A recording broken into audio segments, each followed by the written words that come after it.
Hello, I'm CG. This is a quick video to show how to italicize text in Photoshop. After creating a new document in Photoshop, we can go to left toolbar. We can find horizontal type tool to add text. I click and then click on Artboard to add text. Next, we can type, for example, I type italic.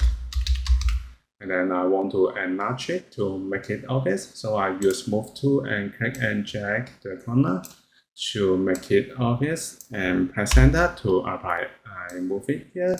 Next, we can go to top option bar and then we can go to window and show character window.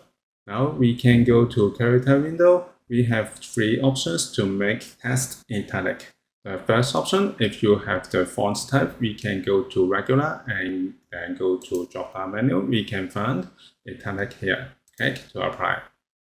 This is the first option. Now I go back to regular. The second option, we can go to Faux Italic. Click to apply. This is the second option. I go back. The third option, we can go to Edit and then we can find Transform and then we can go to Skew. Click and then move the cursor to make it italic. So we can press enter to apply.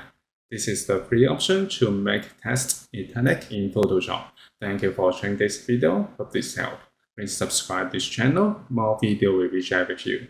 I'm CG Yin. See you in the next video.